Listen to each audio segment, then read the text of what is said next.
आणि त्यावर छान साजूक तूप. क्या बात आहे.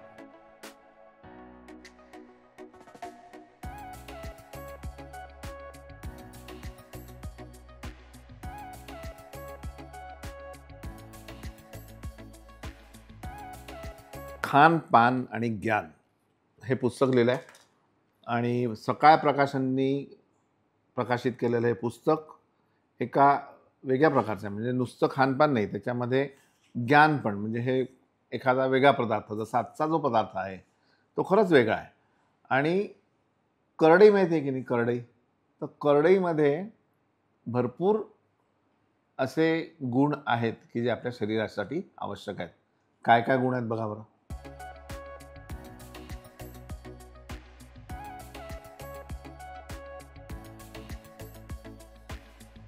तर या करडईच्या दुधापासून आपल्याला एक भाताचा प्रकार करायचा आहे. फार पारंपरिक असा हा प्रकार आहे.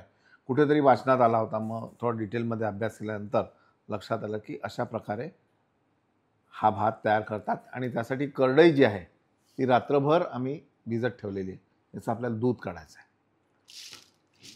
आपण मिक्सरमध्ये याला बारीक करून घेऊ. आणि बारीक करताना यामध्ये पाणी आपल्याला वापरायचं आहे.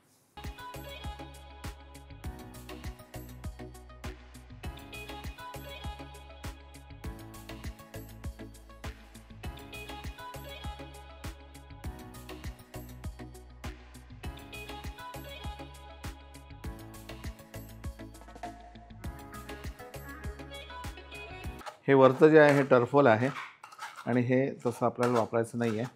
याला एकदा पुन्हा पाण्याने आपण धुवून घेऊ.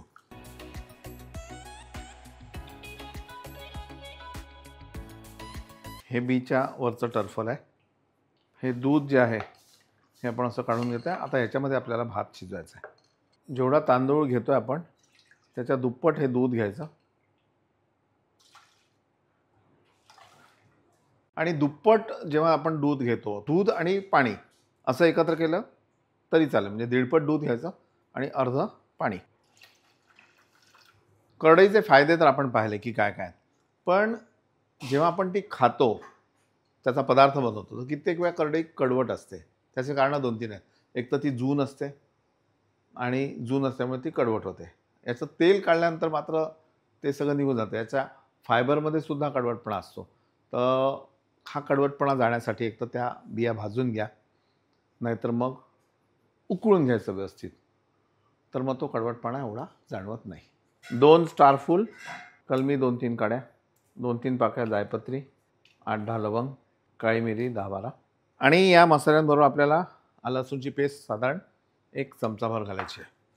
तर आलं लसूणची पेस्ट घालायची नाही घालायची हा तुमचा प्रश्न आहे, पण मला विचाराल तर मी घालीन. कारण मी आधी जेव्हा हे केलं तर आलं लसूणची पेस्ट न घालता करून पाहिलं, तेवढी मजा नाही आली. थोडं आलं लसूणची पेस्ट, एक अर्धा कांदा असा लांबसर चिरून घातला तर उत्तम भात तयार होतो.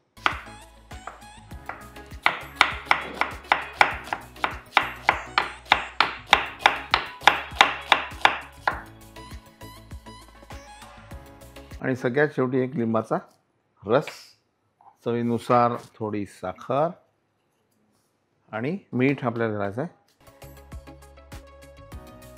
आणि एक 4 चमचे तेल, थोडीशी बारीक चिरलेली कोथिंबीर आत्ता.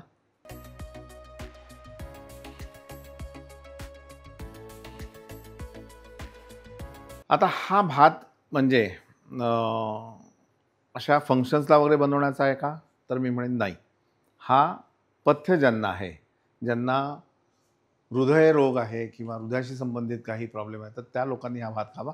आणि फक्त तांदूळ जो आहे तो हातसळीचा रेड राईस जर याच्याबरोबर वापरला, आत्ता माझ्याकडे उपलब्ध नव्हता, तर तुम्ही जर तो लाल तांदूळ वापरला तर हे जास्त अजून उपयुक्त होऊ शकेल.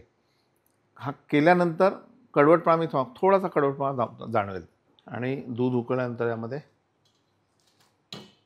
तांदूळ.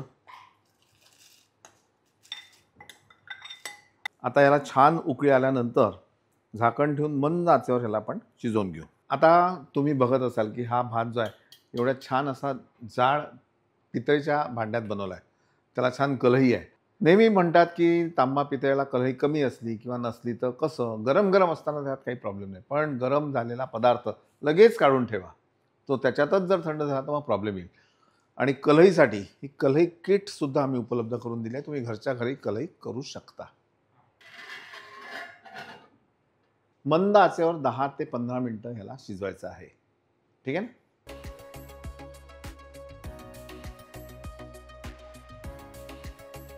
क्या बात है.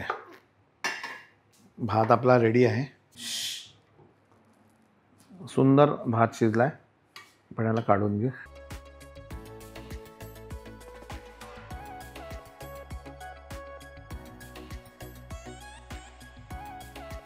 आणि त्यावर छान साजूक तूप. क्या बात आहे.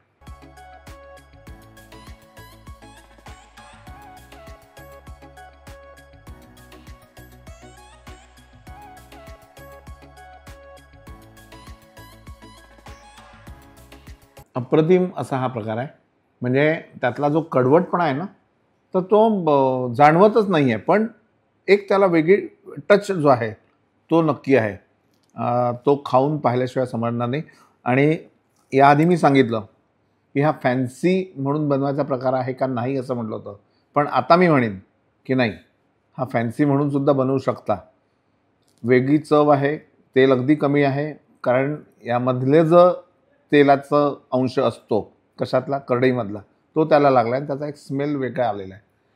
नक्की करून पहा. पाहत राहा मास्टर रेसिपीज. लाईक करा, सबस्क्राईब करा, शेअर करा. आणि धन्यवाद की अशा वेगवेगळ्या रेसिपीज मला वेगवेगळ्या पुस्तकांमधून मिळतात. कोणी सांगत असतं, त्यांना मनापासून त्यांचे मी आभार मानतो. धन्यवाद.